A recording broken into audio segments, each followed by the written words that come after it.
I'm going to jump right into it. If you look and analyze a situation where you have, for instance, this is in construction now. We're going to be talking about different things, planning, design, and construction. But in construction, say, for instance, you have a steel and a mechanical issue.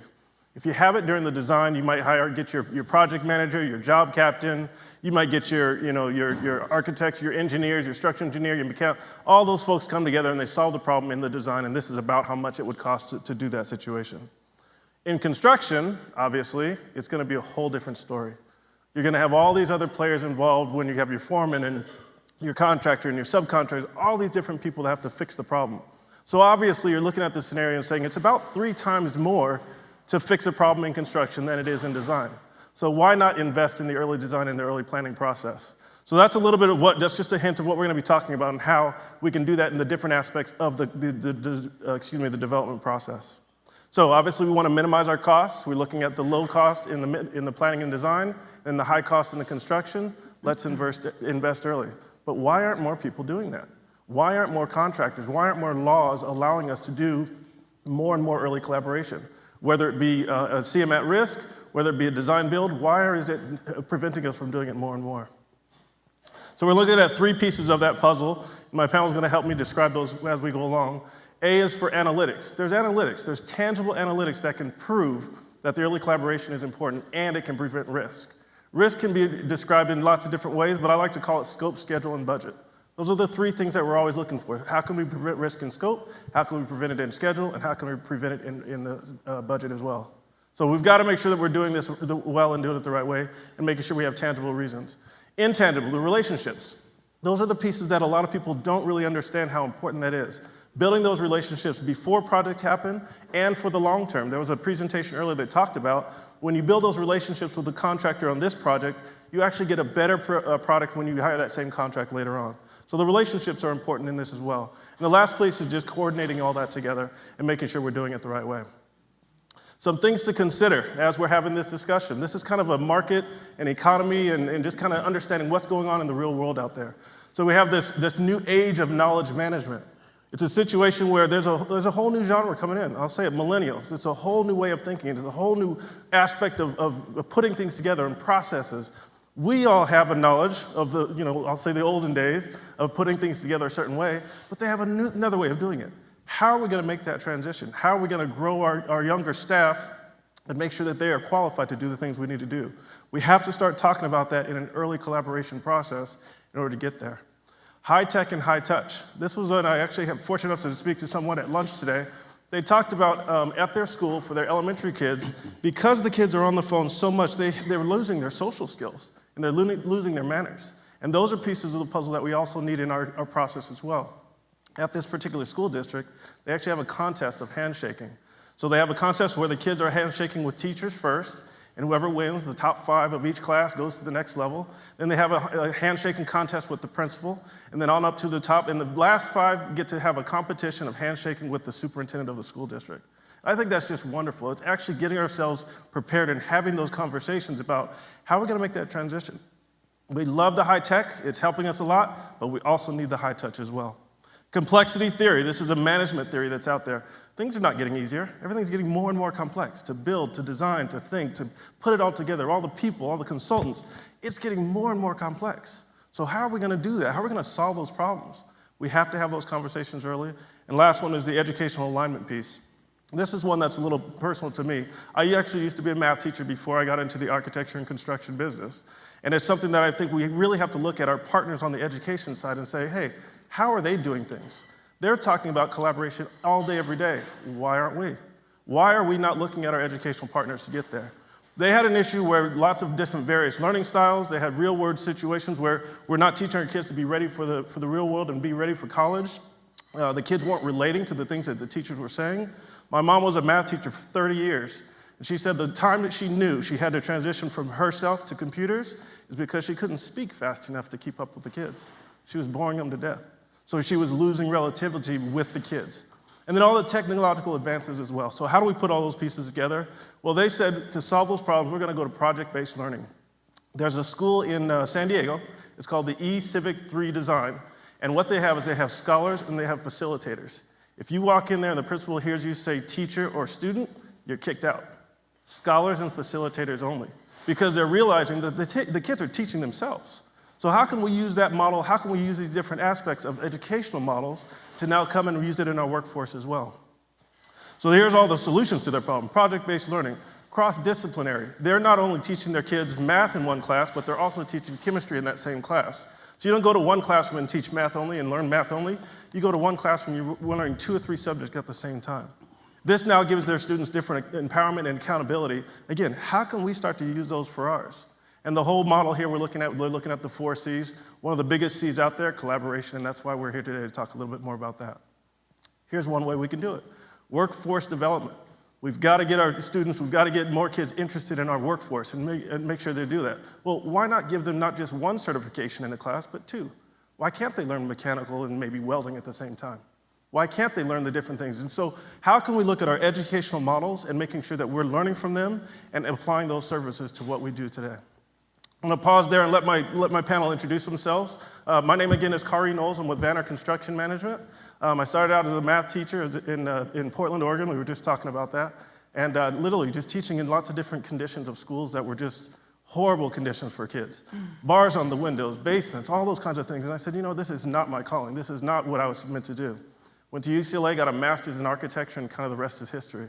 Grew up in the architecture world and worked for an architect for a while. Went over to construction management and pre-construction, then went to program management. I've actually been the owner of a school district before as the facilities director, and now I do a lot of program management and business development with Vanir Construction Management. So that's a little bit about me and my history. I'll let the 2 of you introduce yourselves as well. I feel like I know a lot of you by now. I'm Mariah Schmidt. I'm a partner at MK Think. We're a firm based out of San Francisco that really looks at strategic planning and really tries to look at architecture a little bit differently, putting culture and environment on par with architecture, really understanding that the qualities that come out of great spaces that we all feel really happens at that nexus of that practice, so you can't really do one to the exclusion of the other. So, like Khary was saying, evidence-based practice is really a lot of what we do, and quantifiable analysis there too. I started out as an urban planner, so by that practice, you're just a generalist. You kind of want to get your hand in a lot of pots, and a lot of those hands brought me to education, where my parents are professors, so that was always part of what I wanted to do. And then just saw, you know, I had a lot of privilege of being, you know, learning in great spaces, and also then in my job saw that most kids don't. And so I wanted to really figure out a way to address that. So that's where I come from. Flip. Hi, my name is Hernan.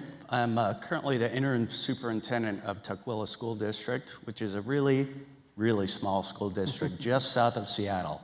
When I say really small, it's 3,000 students in 5 buildings.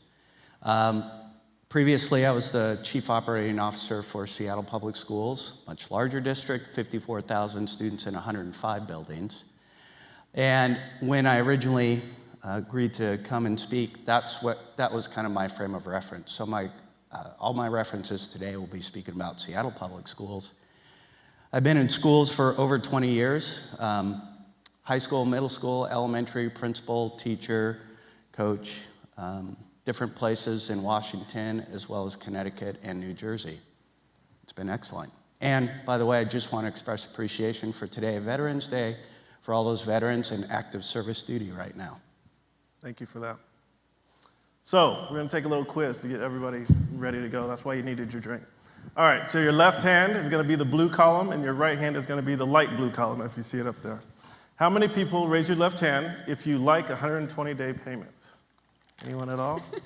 Versus increasing process efficiencies. Everybody like, which one do you like better, left or right hand? All right, I would hope so. Question.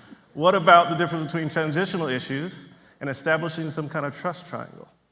Right hand again. All right, so you guys get the picture here. Scope creep versus obtaining stakeholder buy-in.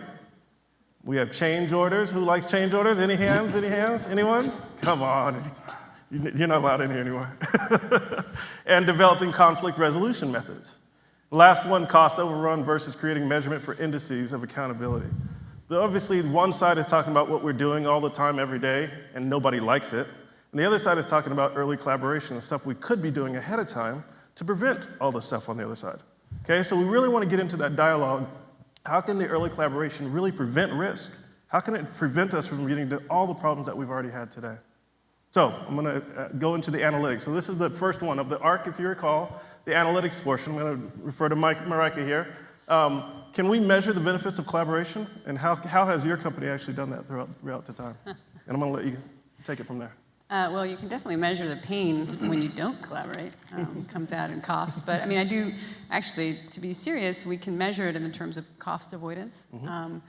You know, there are a lot of things when you're thinking differently with different folks at the table, you come up with solutions that actually can cost a lot less money. So a lot of the performance measures that we put in place and even the contracts we put in place with our clients are really about what value we were able to deliver, what was the return on the investment, and if we were able to deliver that value, then we've considered it a good project. So that's kind of, we do that as a way to see whether we were performing well. Gotcha. And do you have examples of that? Let's see, I can only show them if I know how to use this. Middle green button. Ah. The big one. The big one.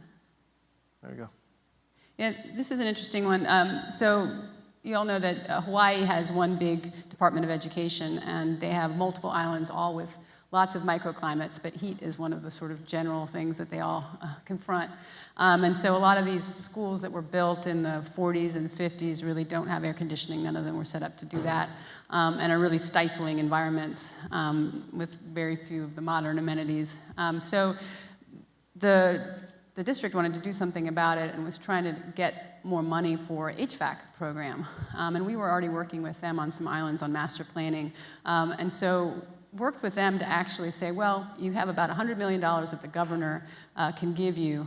How would we best deploy that? Just in trying to, if we were to get, just do pure HVAC, we wouldn't be able to address more than 6, 7 of these schools. So how can we actually turn this into something that's more based on thermal comfort and figure out how to best prioritize which schools can get improvements? So we went through and we measured sort of real conditions. We put sensors in all the schools throughout Hawaii to really look at what those conditions were, not just from a pure heat perspective, but also in terms of ventilation and those things.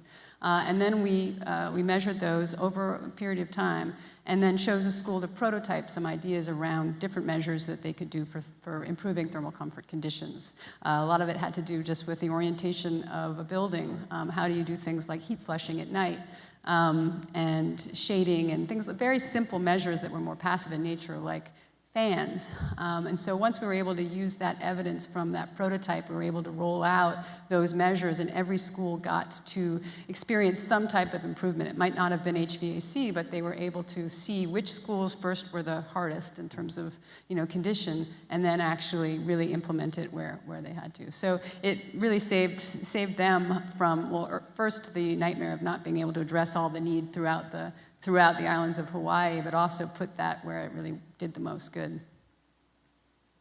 So sorry, these were some of those slides from that study, and we worked with student ambassadors too, who each sort of looked at these.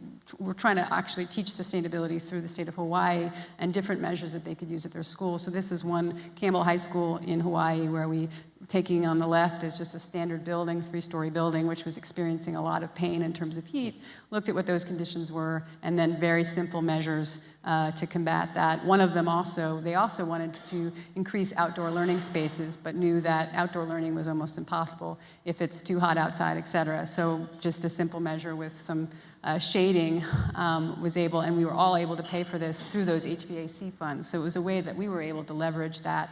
And the collaborative aspect of that was we were just working with the district on a simple master plan, but saw that opportunity, and we had been working with the Hawaii Institute of Energy on a separate study for the Navy, and thought that they might be a good partner for the DOE. And so we were the ones who decided to matchmake in that instance so that we could do all those studies and get that going. So sometimes it takes time. You got to get on the skinny branches, and we don't just accept, oh, well, it's, that district is status quo, they don't want change. Well, it's up to us as consultants just as much to kind of put people together to experience that. Yeah, and so a lot of that too is an initiative on education, right? So a lot of people think, all right, that collaboration happened, that's great, we can move on. But I think a lot of it was we needed to collaborate with the community, who had built a lot of distrust over schools over the years. And so a lot of that data that we collected, really we put into a website that was accessible, not just to the folks who worked in the district, but the district actually did a huge leap, and they made that information accessible to all parents. So every parent could look up, what the thermal comfort was at each school and see, and they could also look up the thermal comfort at other schools. So when you're looking at making a prioritization and you're saying, wait a second, why isn't my school being addressed? You can see that, well, that's because at that school, it's 90 degrees for, X amount of days during the year. So a lot of that, which most of us would say, that's kind of scary because, who knows what folks are going to do with that information. They're just going to see the bad part of it. It actually really helped the district communicate this whole initiative. And then we worked with each school in communicating it through a series of videos and pamphlets on what thermal comfort was, because we had to re-educate the whole island, really, a series of islands, on the difference between cooling and thermal comfort, and that you were still getting something. It wasn't taking anything away from anyone. And a lot of times I think we fail to really see how involving students and the customers that we're actually serving, teachers and students, how do we involve them in an authentic way? I think having a room set up at 6 p.m. at night so that they can see a bunch of boards of planning exercises that they probably didn't have much to do with anyway isn't really getting the best out of them, right? I mean, students are tech savvy. They know how to negotiate a world in ways that we don't even can think about. So one of the things we devised a tool working in Hawaii as well, actually, these are a lot of Hawaii examples, but they were very thoughtful about the way they wanted to go around this planning exercise. A campus, how do we gather data on how folks experience this campus if we're doing a long-range master plan? And actually engaging them in a way that they can understand. And so we put an app in the students' hands where they could actually input data in real time if they're going through the campus and talk about the pieces of that puzzle that they liked, didn't like. So what we have is a very rich database of hundreds and hundreds of inputs on the campus and how it's experienced by the students, and you can do the same with the teachers as well. And you're gathering that over time, but you're not sitting them in a room, taking time away from their evening or their kids in a static environment. You're actually allowing them to do these things in real time. So that was also another engagement thing, and now, we don't have to wonder if there's student buy-in to this plan. They were actually part of the development of it. And I think that's something that we kind of forget about. It's not just do we put a kid on the steering committee so that we have student representation. It's like, how do we make this authentically a collaborative experience so that we're getting the richness of the data they can bring us? And then I think we don't necessarily yet know all the ways in which we can learn from the way people move in the world. And so this is just using data as a way to kind of push a little of the status quo thinking. This was a study, again, at Hawaii, where we tracked where folks were going into the cell towers. So a lot of the questions was, where should the gathering places be, the student unions, et cetera? Well, we wanted to look at where people were congregating as it was, and where they were linking into wireless systems and cell towers. And so it's just a study that, kids have their phones in their hands. You don't have to know to the student, but you can get amazing amounts of data about movements, et cetera. And I think it's up to us to really start making sure that we're using all those technologies out there to really give us information that's evidence as opposed to what we've depended on for years, which is folks' knowledge and expertise from years in the business. Well, that's going to be shaped by their experience and by the limits they've put on themselves. Oakland Unified School District, we have been working with that district for almost 15 years now. Started with an asset management plan, and they were facing a lot of school closing, and most of the time they were closing schools most because of poor performance, not for any other metric that people could understand. A lot of times they were closing schools because they didn't make financial sense, but that wasn't what was being communicated to the public. So we created a whole sort of analysis of sort of utilization across the district, but also criteria for what happens when you need to close schools. What are the things you need to consider? It's not just, is something performing poorly from an academic perspective, but also what makes a sustainable school site. Not just is the school at capacity, but what does that neighborhood around it look like? Are there all the services we want a school to be sitting within? Is there good transportation? Because these are kids who are taking the bus to school. They're not being bused. They need to have good journey times to work or else it won't, to school or else it won't work. So really trying to right-size the district at a system level, but you have to do that kind of knowing where we looked at journey times and where kids were coming from, and then also daylighted that data. And I think that's kind of a common theme, is really working with the districts to say, it's okay to put this out there because it actually might help you so that people can understand why you're doing things and you're not going to be on your heels all the time trying to defend why to do things. So again, in collaboration with a bunch of folks doing stakeholder engagement, how do we communicate some of these issues is, looking at what makes a sustainable school size, some of the building blocks of it, so that we could start building criteria around when we have to close schools. What is it that we're looking at? What are those, what should an optimal school size be for an elementary school, for middle school, for a high school? And then if they don't meet that criteria, and those series of criteria, then we need to look at it kind of dispassionately. Not to say there's not a whole lot of emotion around this stuff, we all know there is, but sort of our belief is that if you level set with some basic information and kind of get past the myths of why things are happening, it's our obligation, because this is taxpayer money, to be doing that. Now, follow-up question. What about my original discussion was about the cost and the schedule. How can we prevent risk? So schedule-wise, how long do these types of exercises cost, and how much do they cost as well? I would assume the apps are pretty inexpensive and things like that.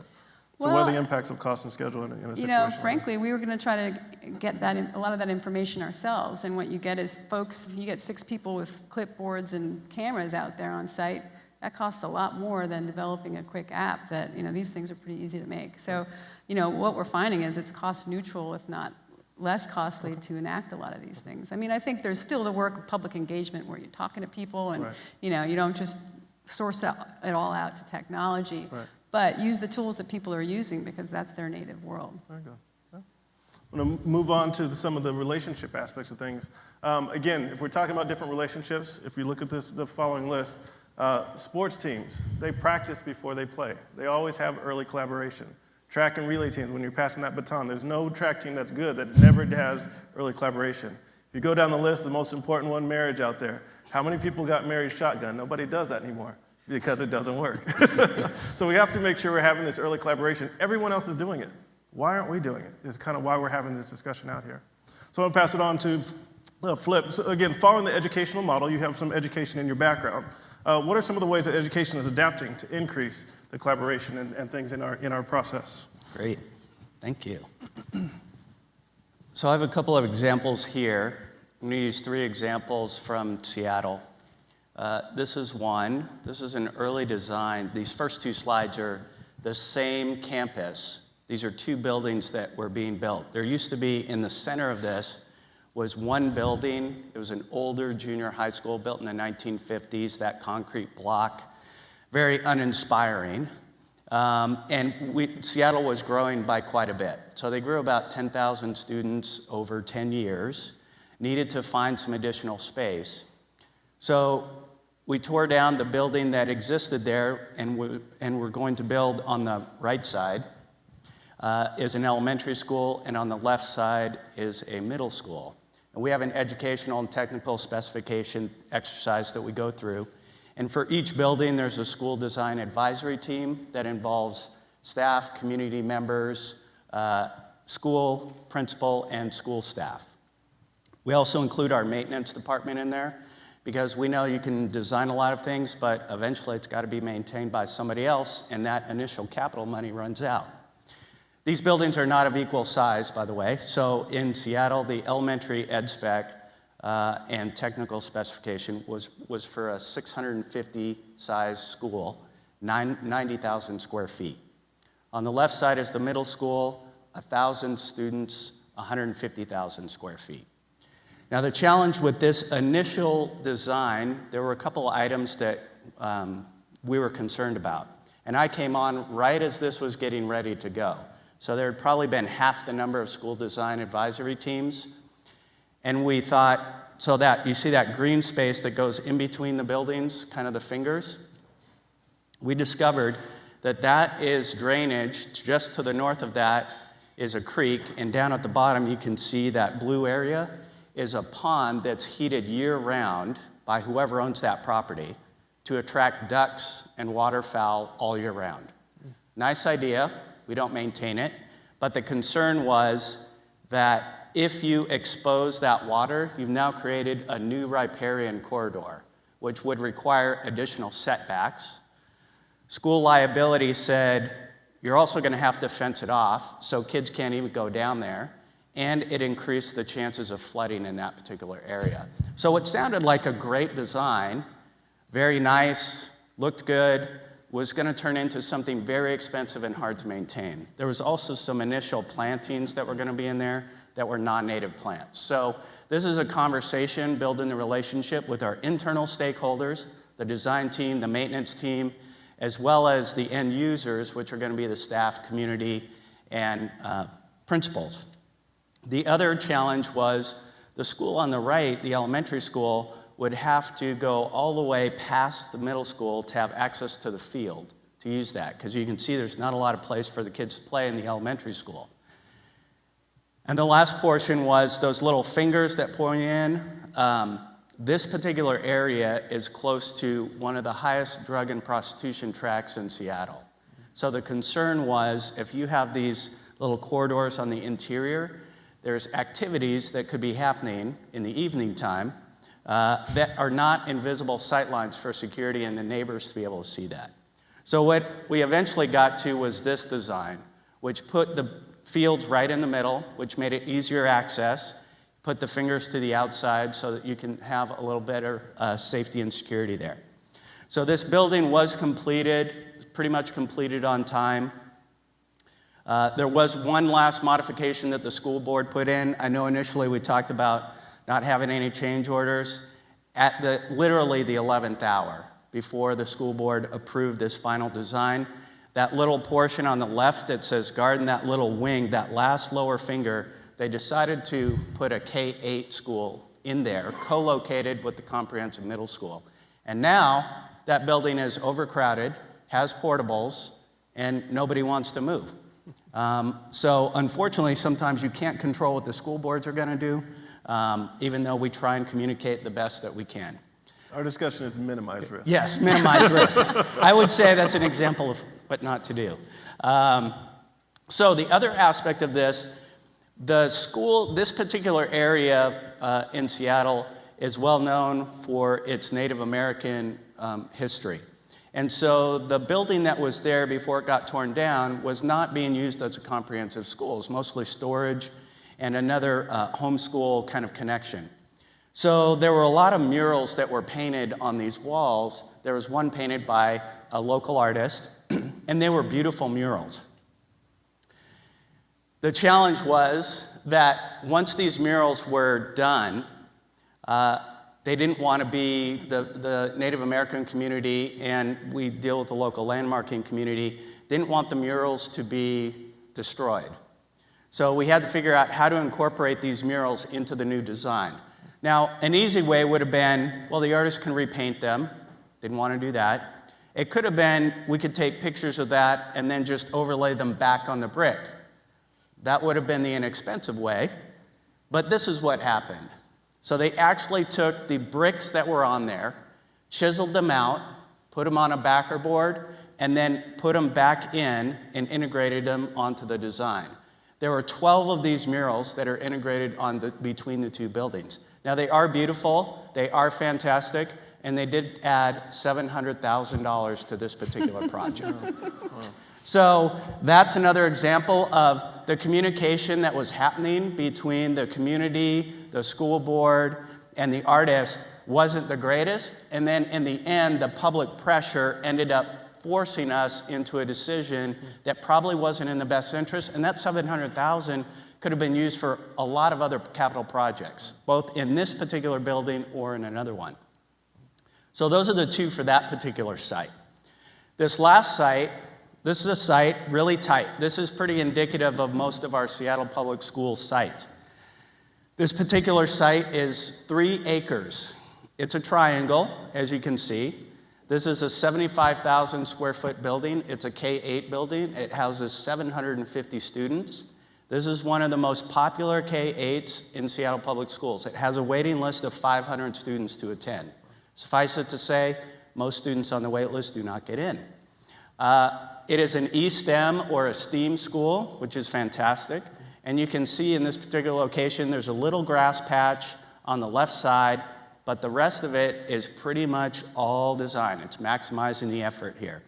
The interesting thing about this was actually an award-winning design building. It won the K12, it was on the cover of Building by Design or Building for Learning magazine Fantastic design, great competition. It's fascinating to go through that process as well. You get to see some amazing buildings.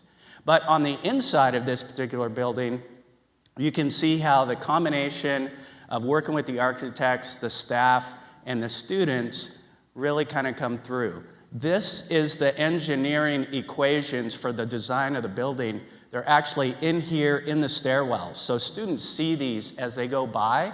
It's just a really neat example of staff being able to say, you know, if you're really interested in math and science, this is literally the equation about how this building was constructed. Really neat.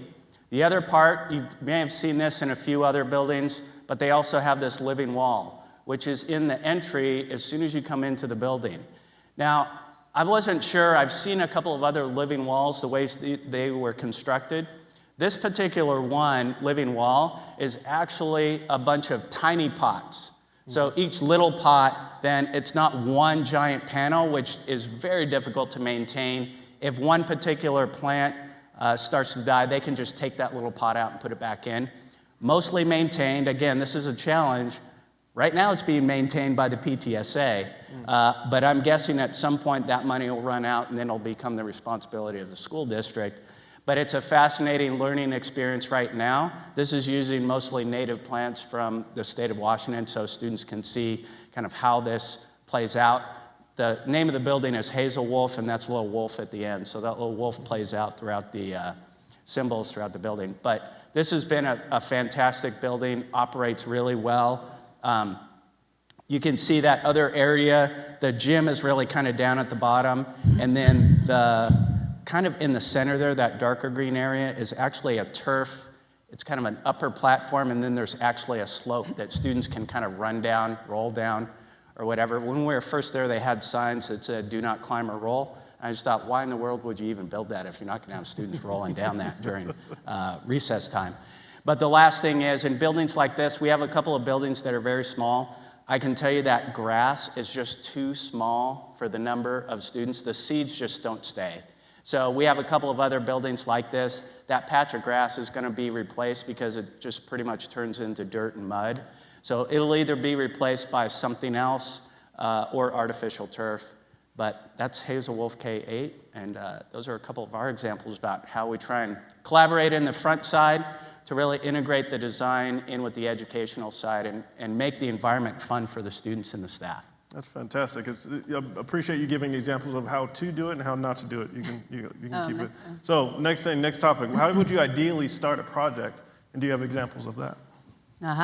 Well, I'm not sure this is the ideal, but so Emeryville Center for Community Life, this is the first joint use facility in the nation that combines a community center and a high school and an elementary school. So this was a great project that started back in 2000, well before I came on board, 2008, 7. But there was folks at work on the legislation to try to make sure that it, was able to happen to begin with.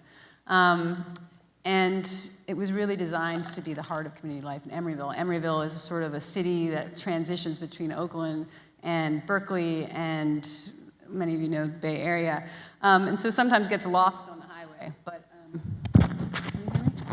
Can you guys hear me? Yeah. There it is. So it was really important to them to kind of rebuild the heart of that community, and this was really an ideal for that. So when we were engaged, we actually, to really showcase that we wanted to collaborate, we created a whole new name for our collaboration, which was Nexus Partners, which was a consortium of a bunch of architects who were really going to look at the engagement process from the get-go. A group called Concordia out of New Orleans, which is really great at the engagement process really specifically, and they wanted to make sure that it was authentic from day one, that the programming was really engaging the community in the ideals of it.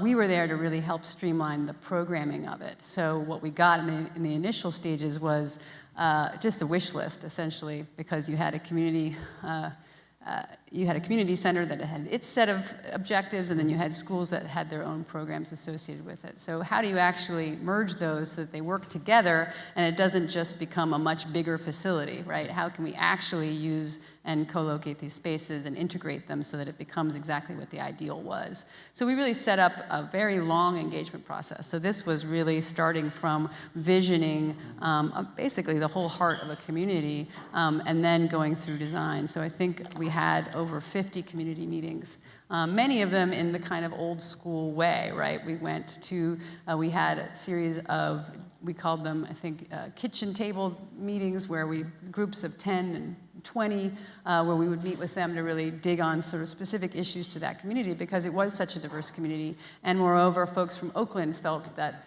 the community center was theirs as well. So we had all of those dynamics going on. But a lot of what we did at MK Think was look at really what are, how do we help you with decision making in terms of the costs and benefits of making certain decisions, whether you first renovate, because this was before we even sort of decided how to co-locate this building, what were going to be the returns on investment if you just renovated, if you added some new, and then what does it look like if you're actually creating one integrated facility? And so a lot of what we were doing was educating the community on what those costs and benefits were, which I think ultimately helped them understand that they couldn't just have, a 5 million square foot facility, that there was going to be some costs that they had to understand throughout that process.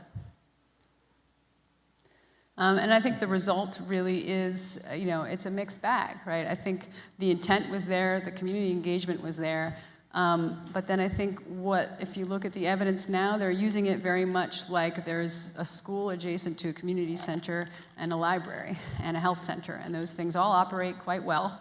And I think it is very much the heart of the community, but it not necessarily return on the vision that we had thought of as this sort of seniors helping students, teaching, co-located, all of the things that we really wanted. And some of that had to do with a change in leadership, and some of the folks who started at the beginning did not come through for the end. So you can have all of that engagement up front, and I think what we did was build a beautiful facility that ultimately really was right-sized. We didn't go overboard, and I think that's appreciated by everyone. But in terms of meeting the hopes that we had for it, I would say I'd give it a C.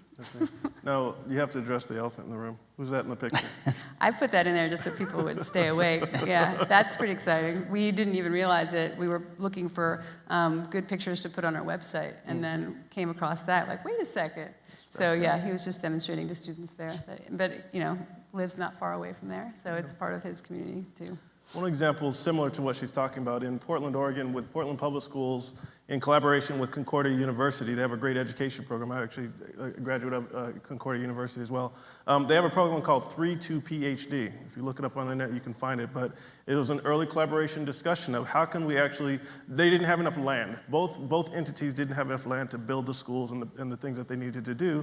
So they created on the same property, you can go from 3 years old to get your PhD all on the same property. So they have an elementary school, it's a K-8 school, plus the high school, plus the university, all collaborating. And then the teachers are learning from each other. The teachers from the university are coming and teaching in the elementary classes and back and forth. So it's a really good observation of what you're talking about is, if we bring everyone together early, how can we come up with the best solutions for not just one entity, but maybe 2 or 3 or 4 entities? Well, I'd add to that too. I mean, one of the things that we didn't do enough of was really trying to figure out the afterlife of this. So the operations planning, all of those things that you need to think of when you're thinking about joint use. I mean, it's hard. Mm-hmm. Joint use is hard.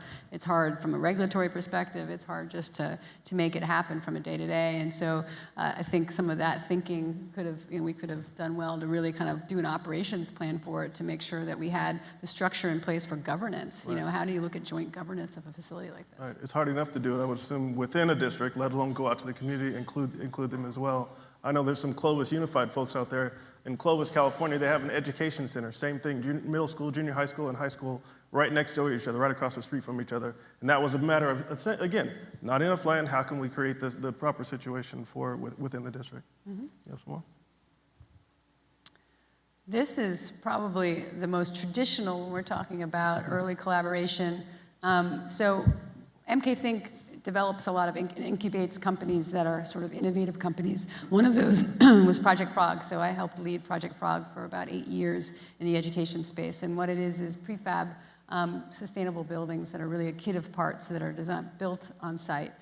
So we have a lot of projects throughout the state of California. I had to convince my board of directors that we needed a new kit of parts for education specifically to bring the price down, right? Everyone loves sustainable classrooms, but the problem is our classrooms cost too much to build, so we really brought that price down. One of the ways we did that was through wood, using wood instead of steel, because at the time, steel was really expensive. So I worked with a school district, Santa Ana Unified, and they had a charter school called the El Sol Science and Arts Academy. And they were looking to build, they were in full portables, 900 kids, all in portables, on a very small 1.3 acre site. And so it was very clear they needed help, and they needed help fast. And so we had a prototype of this new two-story, 12-classroom building. And this was the first that we were going to build of this type. We had been in business for a while, so people understood us. They knew who we were. There was trust there, but at the same time, we'd never built this before. So we teamed up with an architect, a builder, really early on through design-build process. And Santa Ana Unified was also a collaborator in this whole endeavor, because what they were doing was allowing a charter school to do something different in their district that they probably wouldn't have allowed a whole district school to do. So they were using this charter school as a prototype because they could kind of break some rules there. And so it really felt from the get-go very collaborative. We had exactly from start to finish 12 months to do planning through, if anyone knows the state of California, the Division of State Architect process is a mind-numbing process that no one should have to go through, but we had to go through that within that 12-month period, put it through DSA, and then build it, have kids in seats. So what we did, we did it. So what we have is a 12-classroom building, first of its kind, that now we've built, I think, or Project Frog built about 23 of the exact same building, but we've also done it in many iterations. So it was a prototype, but it really took, when you're prototyping something, it takes people not pointing fingers at each other, because you're all trying to figure it out. You know that the first one is going to be a little bit janky, and you've got to figure out what works, what doesn't work, but what you really need is some device to help you do that, and that takes leadership. It takes leadership with the principal from El Sol, who was just, she said yes, right? That was her role, is instead of saying no, she said yes, which was inspirational to all of us, and we still feel that when we go on that campus. There's kids who hug us because that's the culture of that campus. But it also took a structure of a design-build arrangement where pointing fingers didn't help any of us. We had to deliver on this project, we had to deliver on the price, and we had to do it together, or else we all failed. Right. And I think that was a really important part of the process. Fantastic. So the last thing you talked about was this principle saying yes, and that's what we all strive to get, is the leadership to say yes somehow, some way. I actually am certified as a CBO in California, and I had a good mentor of mine that said, you know what, the reality is you have to say no sometimes, but you have to be creative. So you would say, for instance, well, we can do that, however, here's the ramifications for it. So we need those different leaders to come up and be creative on how we're saying yes and no to the things that are necessary for the process. You're one of the top ones up there, Superintendent. So how important is leadership in the process as you're designing and building? You've been at top and you've been below the top. So how important is the leadership in the process? I think it's crucial. One is to make sure that you're listening to people and all stakeholders, and not to be afraid to just sit down and have people listen. I'm pretty careful about listening to questions. I kind of divide two conversations that I have with people. One is just to listen to people, and they might not actually have a question. They just want to rant for a little while, and that's okay. They just have to get something off their chest, and so you just listen.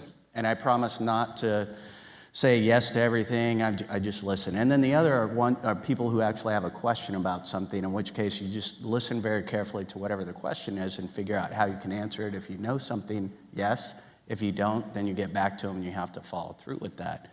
I can tell you, I've been working in Tukwila now for 6 days total, 6 days.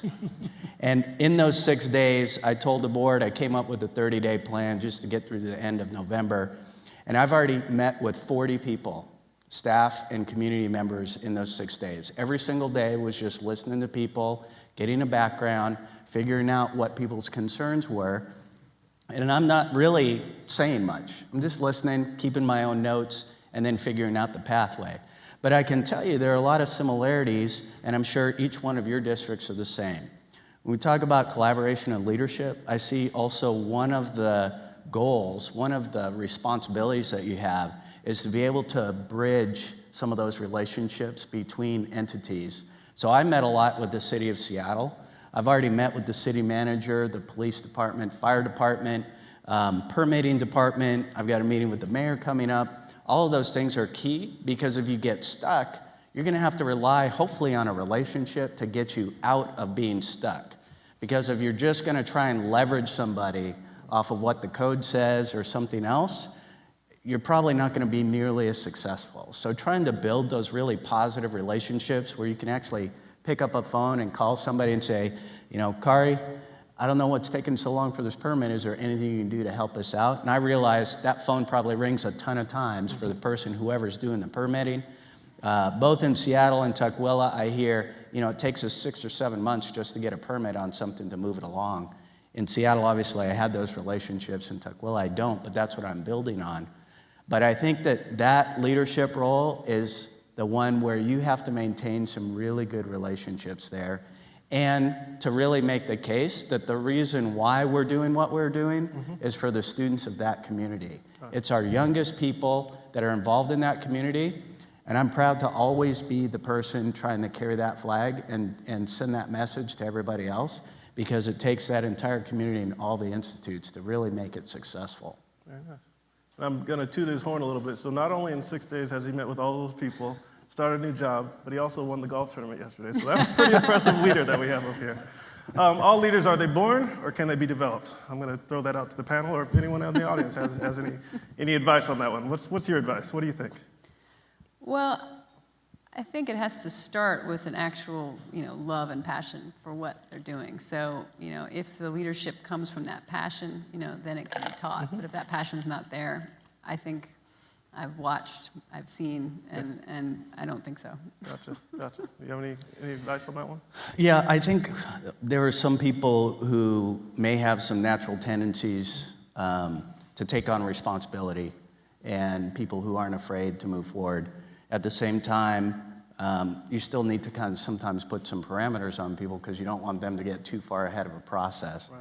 At the same time, I really try and build in and give all sorts of people leadership opportunities, and understanding who you're working with.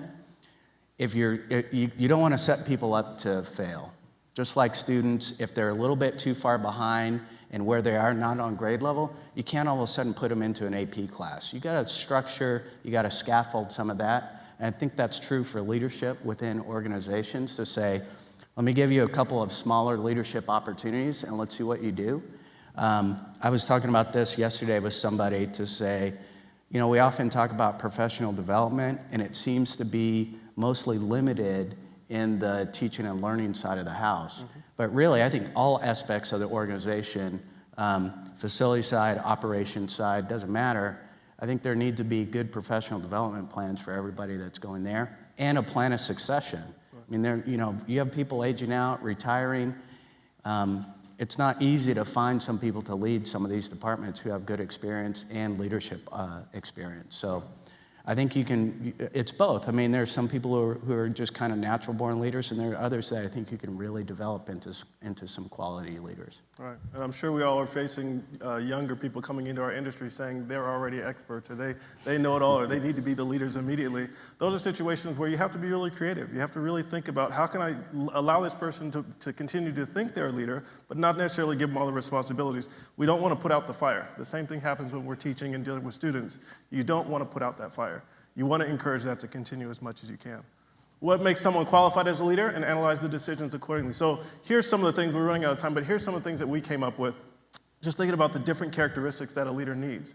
And again, the importance of all this leadership discussion is, these are the people that are going to make the decisions when we talk about the early collaboration and the minimizing risk and all the things that we've talked about throughout the process. So we got to make sure we're actually looking at the different leaders and things that are out there to make sure we have qualified people leading the way. I would add to that list too, because I think that one of the things that is lacking in many ways, but what we don't see enough of, is taking responsibility and just sort of accountability. And that, I think, is a huge part of leadership, is just sort of saying, yep, and then figuring out how to solve a problem. Right. That is something that you can learn. And I think if you recall earlier in the presentation, we talked about this matrices of accountability, to make sure in the beginning of any project, any process, make sure there's a matrix of who's responsible for what. I'm sure we've all used those in the past. That's also an important piece of the puzzle. Here's some leadership theories that are out there. I think one of my favorite ones, I read a book about Abraham Lincoln once, and he had a management style called MWBA, MBWA, management by walking around. So Lincoln would go out into the troops and out into the war and actually put himself in harm's way to make sure he knew two things. One, the troops were doing what they needed to be doing. Two, to show the troops that he was a part of that process. He was willing to risk his life the same way that they were willing to risk their lives as well. And so there's lots of different ways that you can have these different management and leadership styles. And here's a couple that are here just to kind of share those along the way. So again, the coordination is, we talk about the lowest dollar very, very often. If you go back to the construction, we talked about some planning things. We talked about design. When you go back to the construction aspect, a lot of people are still talking about the lowest dollar is the best way. Yes, that's critical, that we have a fiduciary responsibility. But I think what's more important is finding the best value. And so we have to be creative in our collaboration early on to make sure we're getting our best value for the project, for not only the stakeholder that's there designing, not only the contractor, but again, our client is the students. That truly is our client. We have to make sure that we're meeting the students and the staff's needs and making sure they're out there. We're almost out of time. I wanted to leave a little bit of time for any questions that are out there of everything we've talked about here. Anything at all? We've talked a lot about, again, the collaboration is important in design, in planning, in construction, and making sure that we're actually being creative about how we're getting to those solutions along the way.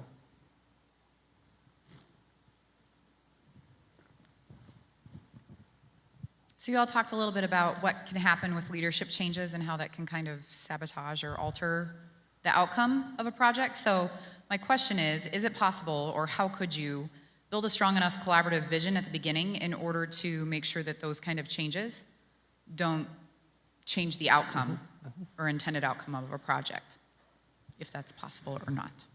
Yeah, I can speak a little bit to that. I think probably your best bet on sustaining the vision all the way to implementation is it's gonna have to be the support at the top. It's the superintendent and the school board who ultimately are making those decisions. And you can have changes in both of them, which would be a challenge. Tukwila that I'm taking over for, just to give you an idea, I'm the 4th superintendent in 15 months. So there's been a lot of turnover there. There's also been 4 out of 5 board members changed in the last 15 months. So it can be a little bit of a challenge.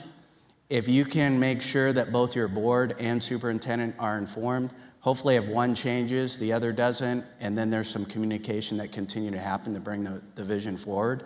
But I think that's your best bet. Otherwise, if they're not informed and have the total buy-in, you're really relying on both of them to be able to remain the same all the way through completion. Also, I'd add, there's the bottom up as well, and if folks aren't working on a common platform, and I think there's been a lot of evolution since, when we started the Emeryville project too, on sort of collaborative design, right? And so an institutional memory is also a product of what exists, what's the record. And half the time I start a project, no one knows where files are or what last project happened, and if we can start really looking at how do we have not just a static record of what's going on, but dynamic. So we're measuring it as it goes. We're looking at it. We're studying it. We're studying the success of it, right? It doesn't just stop at open day. We want to see, are we delivering on the promise? And those are just things that we could be doing passively. It takes leadership to be promoting it and working with it. But ultimately, those are some bottom-up ways we can help. And ironically, my answer is right in the middle. So he talked about the top, she talked about the bottom. In the middle, when you're talking about the different project managers, I worked for San Diego Unified School District. This was back in the early 2000s. Huge bond, $1.5 billion at the time. That was a lot of money. There was the leader in charge was a former admiral. His name was Admiral Smith. And he was in charge of everything. So whenever, I was an architect at the time, whenever I went to talk to Admiral Smith, he had a picture above his head of the last project on the bond program. And so every time someone came in to talk to them, they had to remember, we have to figure out a way not to spend all the money, not to make enough mistakes, to make sure that last project is built for those kids. Even when Admiral Smith left, everybody remembered that model. So there's a lot of different ways that you can implement this foundation to make sure no matter what happens with leadership, staff, you still have something there to build from and go from there. Any other questions? I think everybody wants another drink. Well, thank you very much. We appreciate your time, and let's continue the discussions. Thank you. Thank you.